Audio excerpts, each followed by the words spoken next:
Co-powered by Techno। नमस्कार, आपके साथ मैं हूं करुणा शंकर शर्मा। प्रधानमंत्री नरेंद्र मोदी अमेरिका की यात्रा पर जाने वाले हैं। विदेश यात्राएं पीएम के प्लान का खास हिस्सा रहा है। आखिर क्या खास है नरेंद्र मोदी के काम करने के स्टाइल में? कैसे स्वच्छ भारत जैसी मुहिम का असर समाज के साथ इकोनॉमी पर भी पड़ा? कैसे मोदी विश्व की कूटनीति में भारत को एक अलग मुकाम तक पहुंचाने में कामयाब हुए? इस बार के न्यूज मेकर में जानते हैं।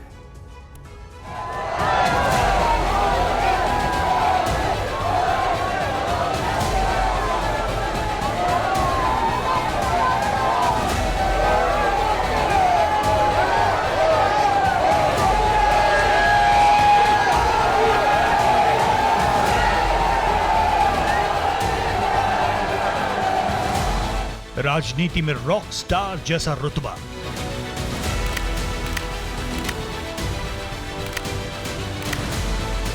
बड़े फैसले लेने की हिम्मत,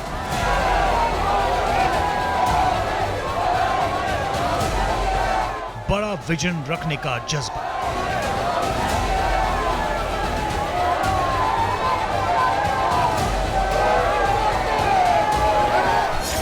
नरेंद्र मोदी ने वो कर दिखाया जो इसके पीछे जो तीन चीजें हैं मैं कहूँगा, अनुभव, ईमानदारी और सिद्धांतों के आदर्शों के प्रति पूरी निष्ठा।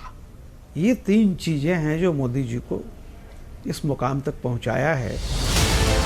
मोदी पर्दे पर जो नजर आते हैं उसके पीछे बरसों तक की गई लगातार मेहनत है। वो आज भी बदस्तूर जारी है। मसलन 3 महीनों में 3 ऐसे देशों में जाना जो एक विध्वंसक जंग से जूझ रहे हों, और पूरी दुनिया का यह मानना कि पिछले कुछ साल में भारत का रुतबा बढ़ गया है। तो इसकी जड़ में सिर्फ बयान नहीं, होती है एक मिशन की तरह की गई मेहनत। दुनिया का सबसे बड़ा लोकतंत्र सबसे पेचीदा भी है, लेकिन क्या खास बात है इस बिल्डिंग यानी भारतीय संसद में कि लाखों लोग इसमें आने के लिए अपनी पूरी जिंदगी लगा देते हैं। नरेंद्र दामोदर दास मोदी एक बार राष्ट्रीय राजनीति में आए तो किसी मॉनसून के बादल की तरह पूरे देश में छा गए। तो क्या खास बात है नरेंद्र मोदी की जो उन्हें लगातार तीसरी बार भारत का प्रधानमंत्री बनाती है? ऐसा क्या खास बात है मोदी में जो उन्हें बाकी नेताओं से अलग करती है? याददाश्त पर हल्का सा जोर डालने पर याद आता है कि 1 दशक से भी कम वक्त पहले भारत की अर्थव्यवस्था को फ्रेजाइल 5 यानी दुनिया की 5 कमजोर अर्थव्यवस्थाओं में गिना जाने लगा। 2013 में अमेरिका की फाइनेंस फर्म मॉर्गन स्टैनली ने कहा था, भारत की इकोनॉमी जर्जर है। यह दुनिया में सबसे युवा देश की भावनाओं, आकांक्षाओं और महत्वाकांक्षाओं पर चोट करने वाली संज्ञा थी। भारत दुनिया की 10वीं बड़ी अर्थव्यवस्था से आगे बढ़कर 5वीं बड़ी अर्थव्यवस्था बना। यह दुनिया के लिए हैरत अंगेज कारनामा रहा। खुद वर्ल्ड बैंक की जीडीपी रैंकिंग के मुताबिक 2024 में भी फिलहाल भारत अमेरिका, चीन, जापान और जर्मनी के बाद 5वीं बड़ी अर्थव्यवस्था है। अब भारत के सामने चुनौती तीसरी सबसे बड़ी इकोनॉमी बनने की है। एनडीए के तीसरे टर्म में इस देश की इकोनॉमी दुनिया में तीसरे नंबर पर होके रहेगी। हमारा जो शुरू से इनके साथ डेवलपमेंट पार्टनरशिप रहा है सारे नेबरहुड में, वो हमारे कैपेबिलिटी के साथ जो भी था उसके हिसाब से उनके साथ कोलैबोरेट कर रहे थे। डेवलपमेंट पार्टनरशिप थी हमारे उनके साथ, लेकिन हाँ उसके बाद हालात वेरियस रीजंस की वजह से उनके इतने अच्छे नहीं रहे और उनकी एक्सपेक्टेशंस भी बहुत हाई थी। तो प्रधानमंत्री जी ने को लगा कि इसको एक नया इम्पेटस देना पड़ेगा ताकि और ये जो उनका डेवलपमेंट है वो और अच्छा हो और हमारे जो रिश्ते हैं वो और फिर से एक स्ट्रेंथ में आए ताकि म्यूचुअली बेनिफिशियल एक रिलेशनशिप बने। लेकिन ये भी कोई जादू नहीं, बल्कि एक एक करके लिए गए छोटे बड़े फैसलों का असर है ताकि जमीन तक विकास पहुंचे और अर्थव्यवस्था की दौड़ आसमान तक लगा पाए। अर्थव्यवस्था में सबसे बड़े फैसलों में जीएसटी लागू करना, डिजिटल पेमेंट और बैंकिंग को बढ़ावा देना, आधार यूपीआई का दायरा बढ़ाना, डायरेक्ट बेनिफिट ट्रांसफर, इंसॉल्वेंसी और bankruptcy code banana, make in India को बढ़ावा देना, नेशनल लॉजिस्टिक्स पॉलिसी बनाना और आसान पारदर्शी व्यवस्था बनाना सबसे अहम कदम रहे। इसके अलावा startup India, stand up India, मुद्रा लोन और कई दूसरी योजनाओं ने भी अर्थव्यवस्था का पहिया तेजी से घूमने में मदद की। स्वच्छ भारत जैसे छोटे लगने वाले मुद्दे का असर भी कैसे अर्थव्यवस्था की बेहतरी पर पड़ सकता है, ये शुरू में बहुत से लोगों को समझ में नहीं आया था, लेकिन अब स्वच्छ भारत मिशन के आर्थिक फायदे भी नजर आ रहे हैं। आज विश्व पटल पे भारत की जो एक स्थिति है, जो भारत की पोजीशन है, वो एक उभरते हुए ग्लोबल प्लेयर की है। और आज हमारी विदेश नीति के चलते हुए हम इस पोजीशन में हैं कि हम किसी भी देश को, हमारे जो किसी भी एक देश के साथ रिश्ते हैं, वो दूसरे देशों के साथ या दूसरे देश के साथ रिश्तों से इंडिपेंडेंट है। उन दोनों का आपस में वो नहीं है।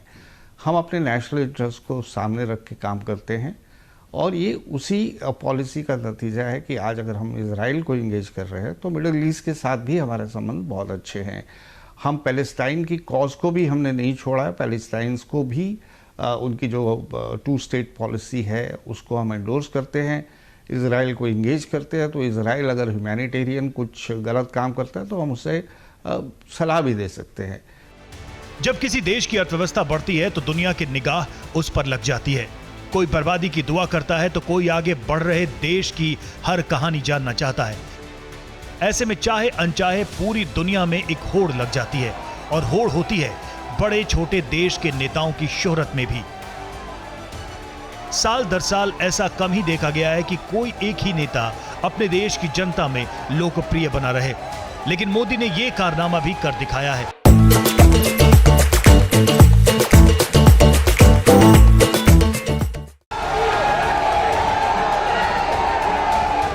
जहां 2015 में अमेरिकी एजेंसी विन और गैलप ने मोदी को दुनिया का 7वां सबसे मशहूर नेता बताया, वहीं 2016 में प्यू रिसर्च सेंटर ने दावा किया कि उनके सर्वे में मोदी को भारत में 81% लोगों ने पसंद किया। 2017 में इसी एजेंसी की रिसर्च का दावा है कि उसके सर्वे में हर 10 में से 9 लोग मोदी को पसंद करते थे, और वो भारत के सर्वकालीन सबसे पसंदीदा नेताओं में से एक हैं। गैलप ने 2018 में एक बार फिर सर्वे किया तो पाया कि Modi Donald Trump, Xi Jinping और पुतिन से भी आगे तीसरे सबसे मशहूर नेता हैं। और 2019 में चुनावी साल में मोदी को पसंद करने वाले भारतीयों का प्रतिशत 43 था। 2022 में आई मॉर्निंग कंसल्ट की रेटिंग में मोदी का अप्रूवल 74% था, जो 2023 में बढ़कर 78% हो गया, और सितंबर को जारी रेटिंग 72% बनी हुई है। और यह भारत जैसे लोकतंत्र में तीसरी बार सत्ता में बैठे प्रधानमंत्री के लिए कोई मामूली बात नहीं। अप्रूवल रेटिंग पूरी दुनिया का आईना है। हिंदुस्तान के नए दोस्त हैं, नए रिश्ते हैं, और उन रिश्तों का नया असर है। एक बार फिर देखिए 2014 में प्रधानमंत्री पद की शपथ को। शपथ ग्रहण में बैठे हैं सार्क देशों के राष्ट्राध्यक्ष। संदेश साफ था कि भारत के लिए look east policy act east की शक्ल लेने वाली थी। पूर्व में बसे देशों से भारत का सिर्फ सांस्कृतिक या भौगोलिक रिश्ता नहीं, बल्कि सामरिक रिश्ता भी गहरा होने की नींव यहीं से पड़ गई। एक तरफ लुक ईस्ट, दूसरी तरफ लिंक वेस्ट। हमने इन दोनों को जोड़ करके हम ऐसी मध्यस्थ जगह पर खड़े हैं कि हम एक ग्लोबल विजन के साथ अपने आर्थिक संरचना को एक नए प्लेटफॉर्म पर खड़ा कर सकते हैं। भारत और आसियान की स्ट्रेटेजिक पार्टनरशिप हमारी साझा ऐतिहासिक, भौगोलिक और सांस्कृतिक धरोहर पर आधारित है। आसियान समूह शुरू से हमारी एक्ट ईस्ट पॉलिसी का मूल केंद्र रहा है। भारत दुनिया के मजबूत देशों के संगठन में अलग जगह बना रहा है। फिलहाल G20, क्वाड, I2U2, जिसमें भारत के साथ इजरायल, UAE और अमेरिका है, SCO, FIPIC platform, Nordic forum, technology control regime जैसे संगठनों में शामिल है। इसके अलावा Raisina dialogue, climate change, terror financing, Indo Pacific architecture और कल्चर के जरिए बड़ी आवाज बन गया है। और फिर रूस यूक्रेन युद्ध, क्वाड, ग्लोबल साउथ और चीन के खिलाफ LSE और BRI जैसे मुद्दों पर भारत अपने फैसले अपने हित को देखकर लेता है। यूक्रेन, अफगानिस्तान और सूडान जैसे खतरनाक इलाकों से भारतीयों को आसानी से निकालना भी विदेश नीति की एक बड़ी जीत मानी जा सकती है। दुनिया में जो देश एक दूसरे के खिलाफ खूंखार जंग लड़ रहे हों, वो भी मोदी के साथ सहज नजर आते हैं। भारत के रिश्ते सभी अहम देशों से बेहतर हैं। भारत बराबरी पर न सिर्फ खड़ा है बल्कि दुश्मनों को भी साथ लाने की कुव्वत रखने लगा है।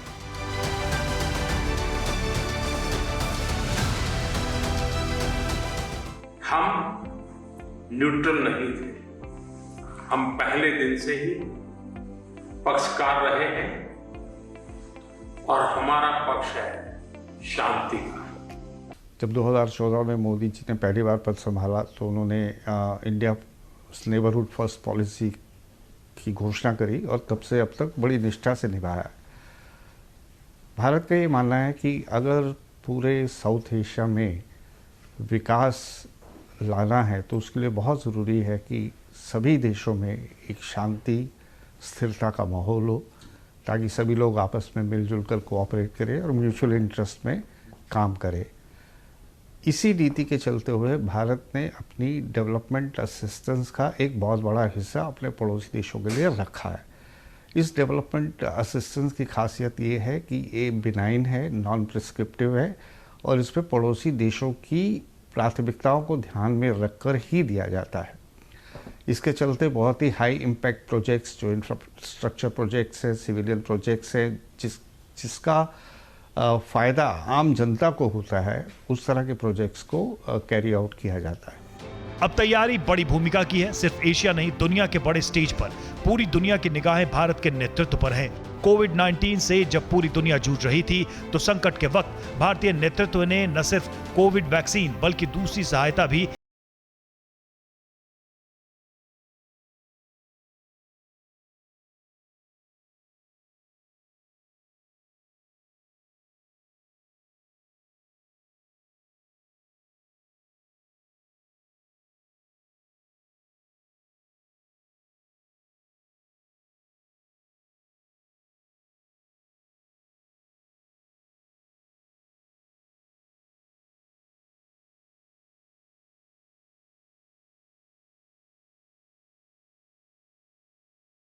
रॉक स्टार की तरह हुआ।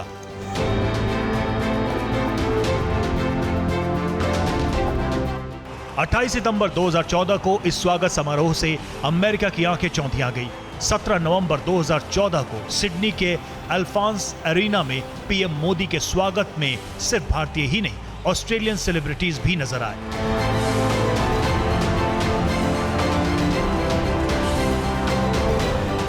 17 अगस्त 2015 को दुबई इंटरनेशनल स्टेडियम में मोदी को सुनने करीब 50,000 लोग पहुंचे।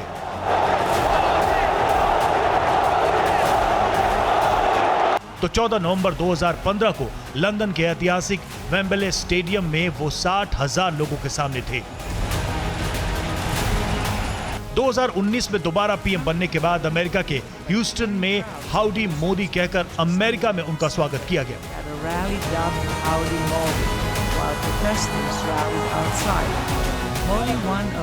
तो 26 जून 2022 को जर्मनी के म्यूनिख में आउडी डोम में पीएम मोदी को सुनने पहुंचे 8,000 लोगों की भीड़ आयोजन स्थल की क्षमता से ज्यादा थी। नतीजतन 1,000 लोगों को स्टेडियम में घुसने तक की जगह नहीं मिल पाई। इस साल 23 मई को सिडनी के एरिना स्टेडियम में 2014 के बाद पहली बार गए मोदी को तो ऑस्ट्रेलिया के पीएम ने सबके सामने बॉस कह दिया और 24 जून को वॉशिंगटन की रोनाल्ड रीगन बिल्डिंग में मोदी ने एक भारत श्रेष्ठ भारत का नजारा देखा। ये सब तो सिर्फ सार्वजनिक कार्यक्रमों की झलकी भर है, लेकिन मोदी के विदेश दौरों से देश को तकनीक, निवेश और नई साझेदारियां मिली, चाहे वो अंतरिक्ष मिशन हो या नंगी आंखों से नजर तक न आने वाले सेमीकंडक्टर तकनीक।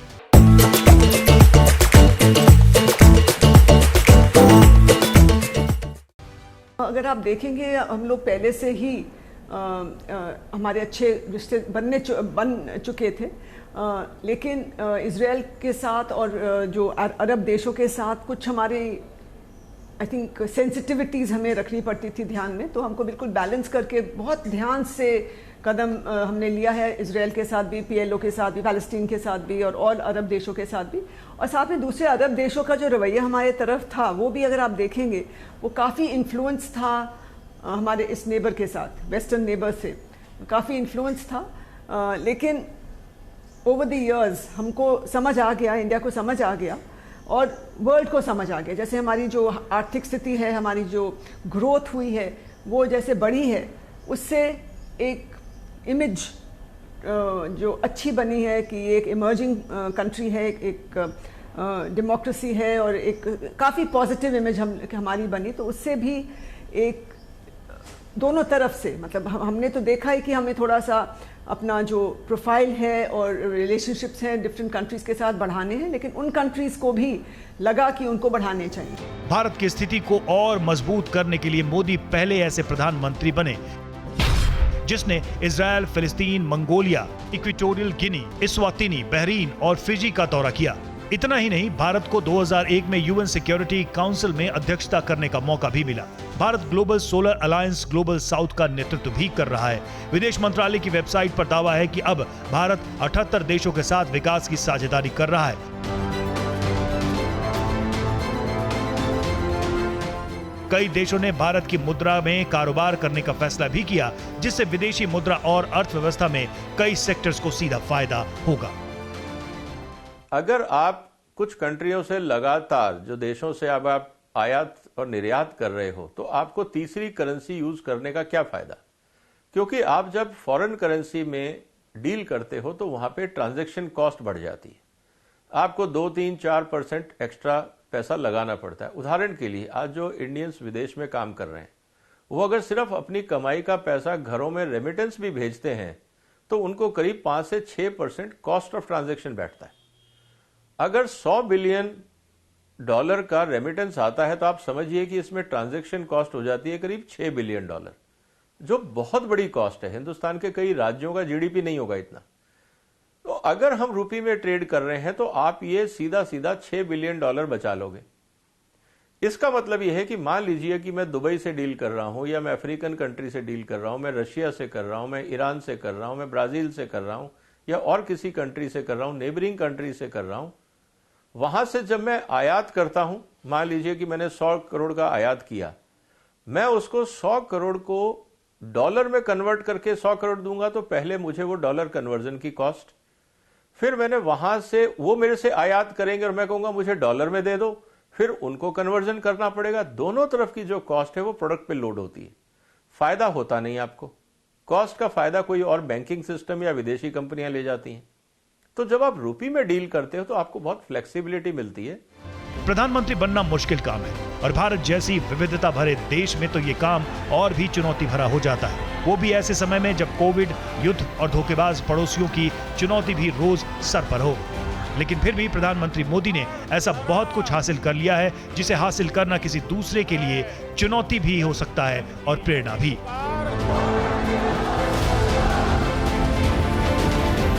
भारतीय जनता पार्टी का सिद्धांत है, मंत्र है, कमिटमेंट है, सबका साथ, सबका विकास, सबका विश्वास, सबका प्रयास। लेकिन आज लोग, उनको मैं अपनी बात अच्छे से समझा पा रहा हूं, तो this is the high time कि मैं देश को बताऊं कि कैसे धर्म के आधार पर देश का विभाजन किया।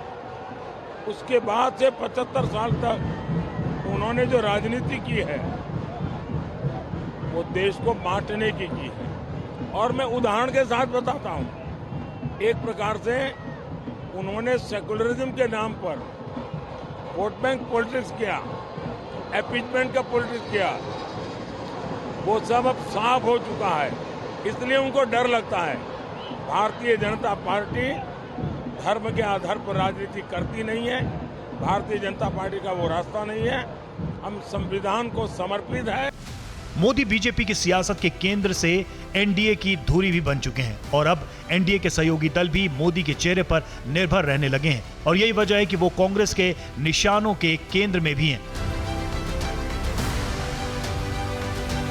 प्रियंका गांधी उन्हें शहंशाह कहा तो मोदी ने TV9 भारतवर्ष के सामने शहंशाह की अपनी ही परिभाषा पेश कर दी।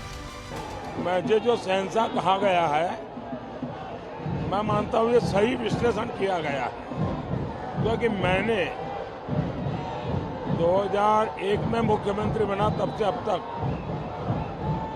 मैंने इतना सहन किया है, इतने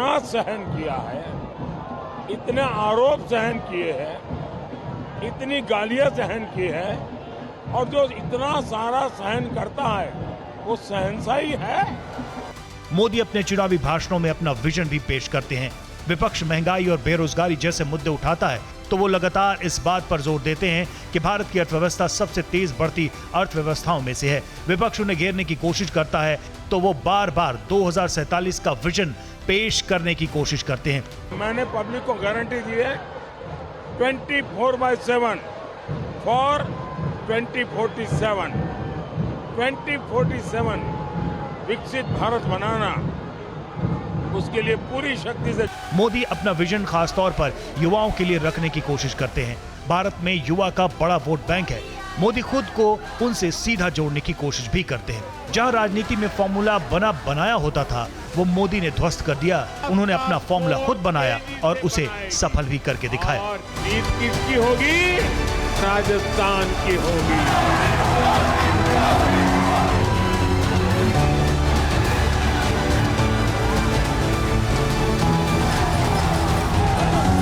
Co-powered by Techno.